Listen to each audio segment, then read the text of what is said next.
Jill often felt worthless. She really knew she shouldn't have another one. But it was hard. I mean, it shouldn't feel like this, should it? But every single time she would have another one, she felt like her value was weighed down. Just like her scale would say. Every time her scale number fluctuated, she thought, there went my value. A little bit more useless now. If I eat this, I can't do much. I won't be worth anything to anybody. Now Craig was a different guy. He was a young man and he enjoyed getting to spend time with his college buddies that he met. But they often liked to go to the bar. Now they would never get drunk, but of course his buddies would always like to have a beer or two, and well, Craig felt like if he had that sip, my goodness, what would his parents ever think of him? They might even disown me. If I would just have that sip, would I be less than? Mary Ann heard the news. The doctors immediately gave her the options. That didn't really comfort her, though. The options could have been comforting, but not with the household that she grew up in. With the household that she grew up in, if she would take any of that medicine, to her and to the rest of the family, it might say, do you not have enough faith? Why don't you just pray more? God would heal you. If she would decide to take that medicine, maybe her family would see her as less than. She doesn't have enough faith. Is it true that Jill, Craig, and Mary Ann would be less valuable if they were defiled by these outside sources? It's a question that I think sometimes definitely comes into our culture. Those are serious problems that people face. The question is, what would really defile a person? What would really make them less than? See, the Pharisees, they had the same thought that Jill, Craig, and Mary Ann and her family all thought. These Pharisees were so concerned about keeping up, or making sure that they would not partake in the unclean foods, making sure that nothing unclean would enter their bodies. And so it startled them when they realized that the disciples had not washed their hands before eating. You don't know what's on your hands. You could be ingesting something that would make you unclean. You could be ingesting something that would make you unworthy to be in the presence of us. In fact, you would have to stand away from us because now you are unclean. You're impure because you ate something unclean. In fact, the Pharisees were basically saying, Jesus, how could you let your disciples defile themselves like that? You know, they eat and drink without any concern of what could be entering their bodies. Do they not realize now that they as people are dirty, unwelcome, and impure? Jesus was almost shocked that the Pharisees were so concerned about somebody's house purity. Because when he looked at the Pharisees, they weren't pure. So Jesus gathered the crowd, anybody who would listen and who was already around the area, because they were enjoying a feast. They were enjoying a meal. There was a crowd there. So Jesus gathered the crowd, anybody who would want to listen. And we read this account in Mark 7. I'll give you guys a second to turn there.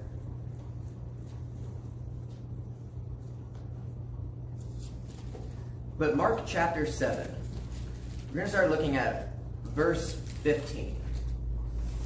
This is the commentary that Jesus had back in this conversation. Again, at this moment, he's talking to the Pharisees, and he tells them, there is nothing outside a person that by going into him can defile him. But the things that come out of a person are what defile him. I want you to pause and think about that. I want you to reread that. I'm going to reread it too.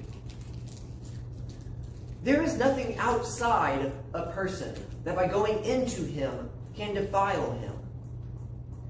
But the things that come out of a person are what defile him. I'm not going to try to explain this because Jesus actually explained it himself. Let's continue. In verse 17, it says, "And when he had entered the house and left the people, the house that they were going to, and he left those other people, his disciples asked Jesus about the parable. And Jesus said to them, 'Are you saying that you also don't understand this parable?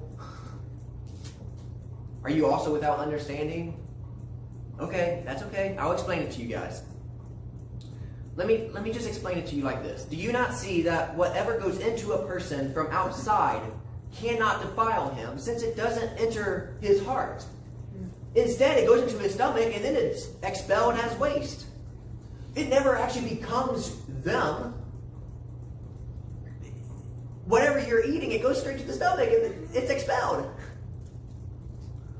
So, whatever a person eats doesn't necessarily defile them. But he continues. He says, "But see, what comes out of a person is what defiles him. For it's from within, out of the heart of man. That's where evil thoughts come. That's where sexual immorality comes from. It's where somebody's greed to steal from somebody comes from.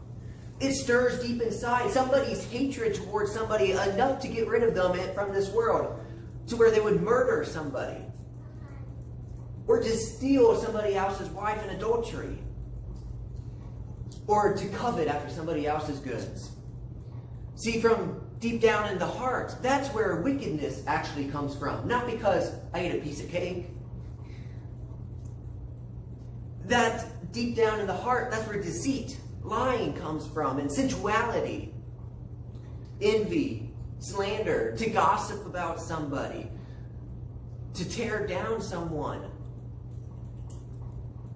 The pride, ego, to hold oneself up higher than somebody else, and foolishness. All these evil things come from within, and that is what defiles a person. Whew. Again, last week I said, I am the sinner. I am the Pharisee, and I've also been the sinner while being the Pharisee. And now when I look at this again, man, oh man, I've had that heart. It wasn't because of something I ate. It wasn't because of something I drank. It wasn't necessarily because of some movie I watched. No, it was from inside. It was something stirring deeper inside of me. I've had that defiled heart before. So again, it wasn't because of the cake I ate. It wasn't because I had a sip of beer. It wasn't because of the medicine I took, or because of the ad that I saw on TV. If something stirred up there, it was because of a wickedness in my heart. Those things didn't defile me. So, yeah, eating cake is not bad. But if my heart is gluttonous, I might need to work on something with my heart. Beer just sits there. It's literally not bad or good. It isn't the evil thing, but my heart needs to be careful if it makes me foolish. I need to be careful if I'm using anything to misuse circumstances to, well, not deal with life. Medicine isn't bad. It's not evil just by existing. Unless a person starts to abuse it or misuse it. See? It's about a heart issue. It wasn't that thing. I'm still going to say this one. That person in the ad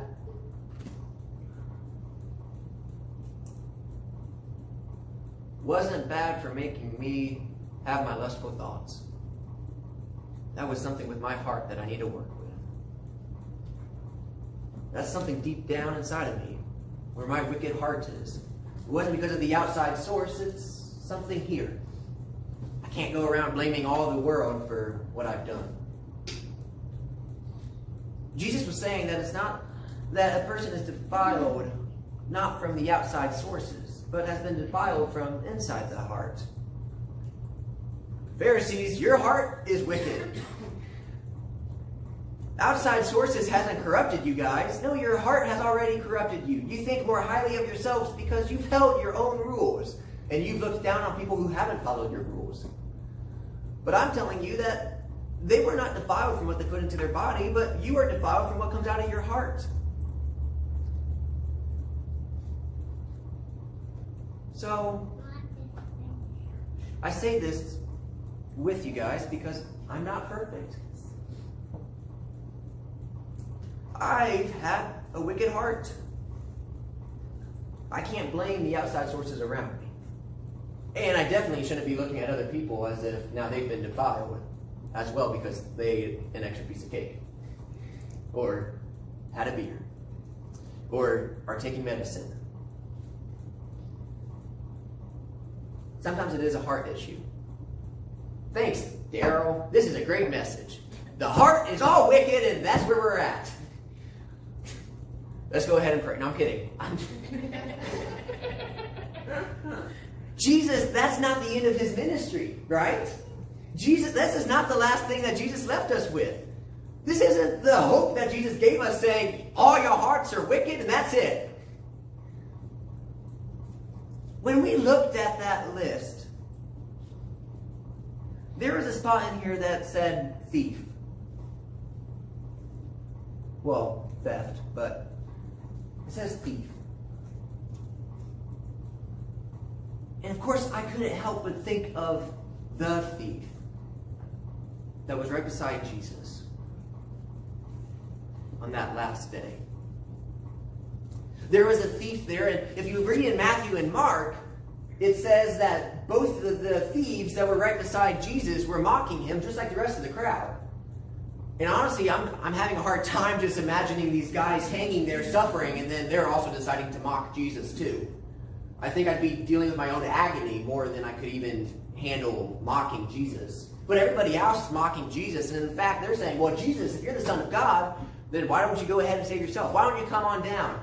And I'm sure if I'm a thief here, standing right beside, or hanging right beside Jesus, I'm probably mocking Jesus saying, if you are the Son of God, get yourself down there and get us down.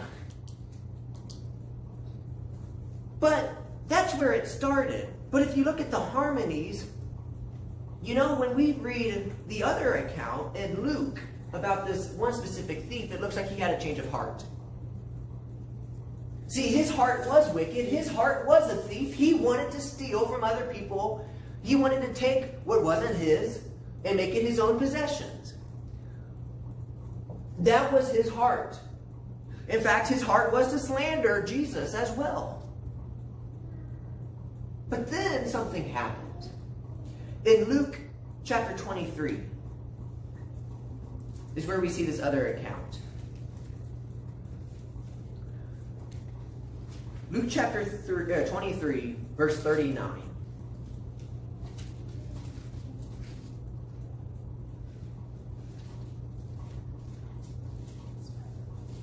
It looks like one of them had a change of heart. He realized as he was in the presence of Jesus, that Jesus' heart was different.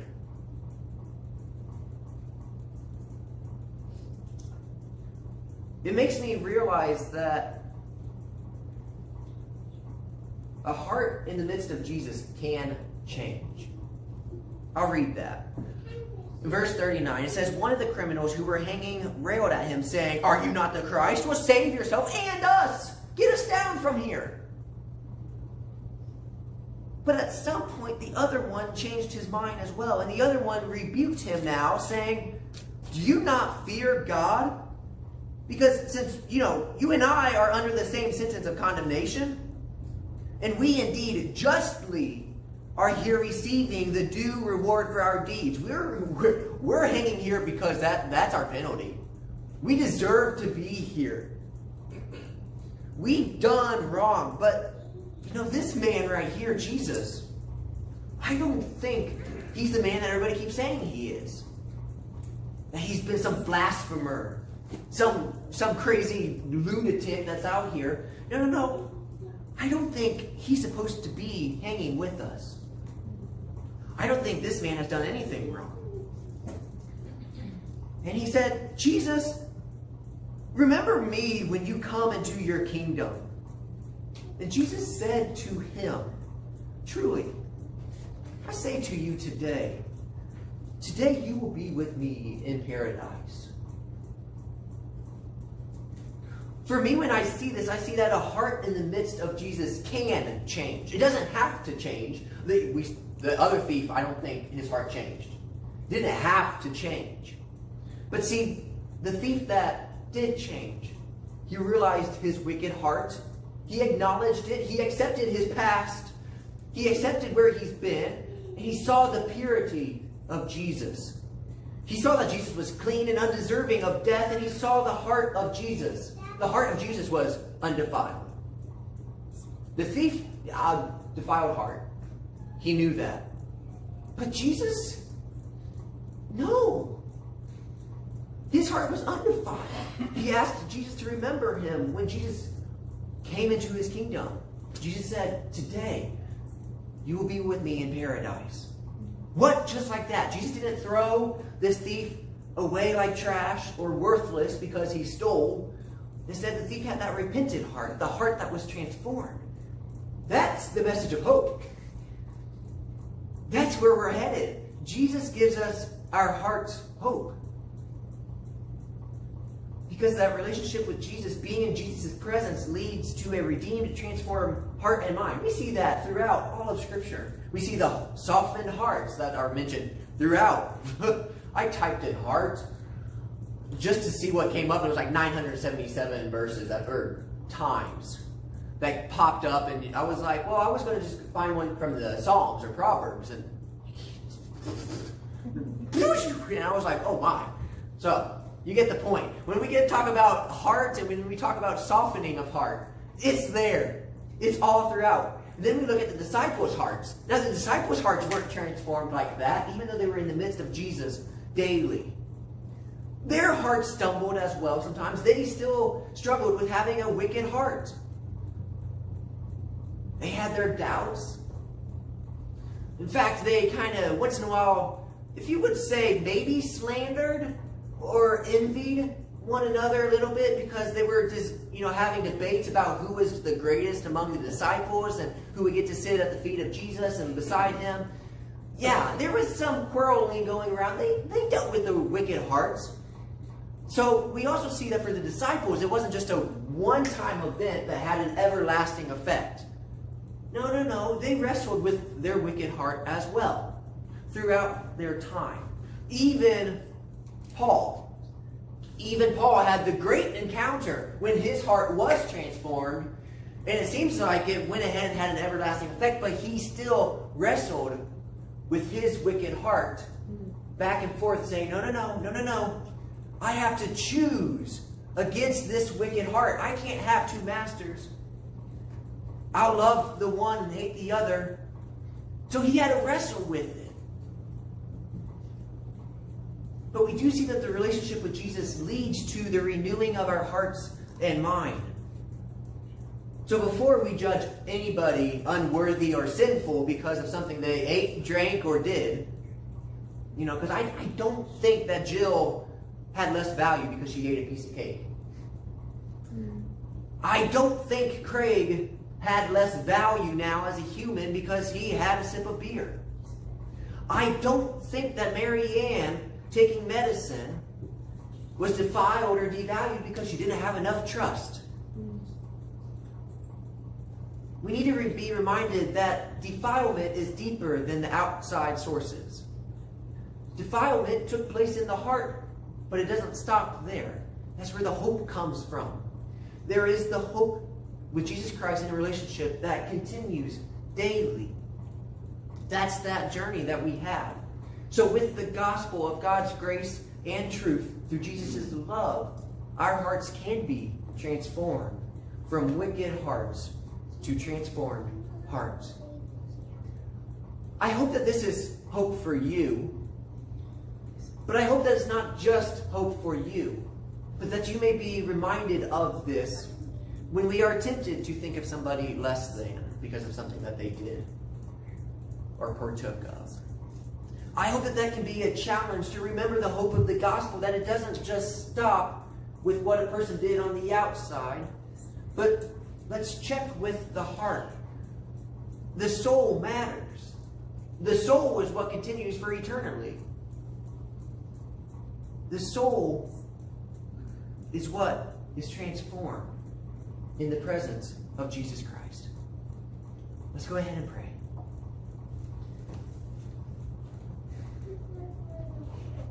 God, we thank you for, this simple yet profound message that you shared 2,000 years ago to a bunch of Pharisees who thought themselves higher than because, I don't partake in those things. God, we may need to be reminded of that too. God, if somebody is wrestling with thinking that they are of less value, that they're useless because of something that they've done, maybe they've been struggling with thinking every single time I partake of this, God, you might as well just leave me. I really pray for that person, God. I pray that they may not stop there, but that they may continue to look at Jesus and this message that he has shared with us of hope. That hearts are renewed, that hearts are transformed in a relationship with you, in the presence of you. And it's not just one time and done, but it takes time as we grow in a relationship with you, God. May they receive that hope of your gospel message. May we be stewards of that message. May we continue to freely offer that which you've given to us, that you didn't just cut us off at wicked. That you loved us, loved our hearts, cared enough for us to continue to transform us. Man, oh man. God, what you did through Jesus Christ. Oh, we need more of that today.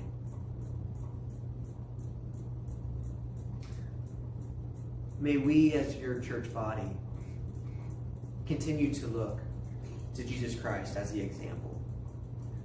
That we may continue to be an example to other people around us of that same hope that Jesus gave us. So that one day we may also see you in paradise. We say this in your Son's name, Jesus Christ.